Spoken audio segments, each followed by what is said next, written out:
So I kind of wanted to do a bit of a raw, unedited ramble on some of the thoughts that I've been having about reading, particularly when it comes to the idea of the suspension of disbelief in literature. And I've heard people throw this idea around a few times where they say you want to hold back your disbelief, hold back your cynicism in order to be able to jump into a fictional world. And the idea is well-meaning and probably harmless, but I have a few problems with it, and I think there's a better way to frame the idea, but I don't have it entirely in words yet, so this will be thinking out loud. My first thought is, when you come to a book with the suspension of disbelief, you're not getting rid of your cynicism. So basically you're saying, okay, I'm going to hold back my cynicism, but the moment that you do something that I don't entirely agree with, I'm going to let that cynicism run wild. When I've seen people have this idea of a suspension of disbelief, one thing that I've seen is that they will ask questions such as, is this a flaw that the author mentioned this? Should he or she even have mentioned this idea, or would it have been better for them to leave this idea out? And this can be helpful conversation, but at the same time, I think once you begin to develop a friendship with an author, there's a point where you don't need to push back your cynicism, but it should go away entirely.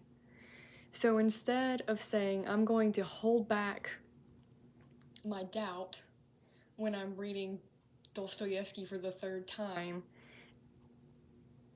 I realize that I have enough faith in this author that I'm actually going to let that doubt fizzle away and have faith in the author's vision, even if they're doing weird things with a book that I wouldn't necessarily have done. I shouldn't immediately go with the suspension of disbelief in which I say, okay, I don't agree with how they did that, it's probably a flaw. Instead, I should say, I have enough faith in this author that they probably noticed this. And instead, I should trust the process of what they are doing and see if the problem is with the author or if it's with my own interpretations and my own expectations.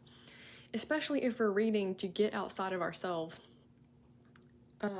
to come to it with the idea of suspending disbelief. We're never getting outside of ourselves. So that ramble began when I'm reading the Brothers Karamazov the second time through, and it just gets more beautiful with every single page. It's brilliant. There was this one particular set of scenes, and let me know if you want me to go into more detail with this, but basically there was this scene, comical scene 1, comical scene 2, and then dead in the middle, one of the main characters just walks out of the room and starts talking to people. And it has nothing to do with what was going on before in the one scene or the other. And I remember when I was reading this, I was like, if I were writing this, I would not have structured it in that way. It seems as if you were disrupting the plot so blatantly, and for what? If I had the idea of the suspension of disbelief, I would say, well, it's a flaw. And then I would go begin to criticize it. But like I said, Dostoevsky, we're friends now. I've read him enough to know he is a genius, and I have to believe that he wouldn't have put such a blatant interruption into the narrative without intention. And if he did it with intention, that means his intentions are different than mine. So maybe what I should do is sit here and ask why, so that we're back on the same page before I move forward. And so that's what I did. And I realized that what he was doing with that middle scene was he was taking us out of the comical nature of the first scene. He was bringing a tone of seriousness into it. And when he did so, the character that was the source of the comedy in the first part, who is one of the most obnoxious, annoying characters in the entire book, no longer becomes someone that you laugh at, but becomes a character that you see yourself in. You begin to put yourself in this character's shoes so that it no longer becomes comedy scene, interruption. It becomes comedy scene, let's turn it into sympathy. Let's view the world through the eyes of the ideal character, which is Alyosha, and how he would see this person. And then it almost becomes a tragedy when you see what happens to this character when they constantly lie to themselves. But at the same time, you begin to see yourself in that character. And you begin to realize that it's like Alyosha said to Dmitri.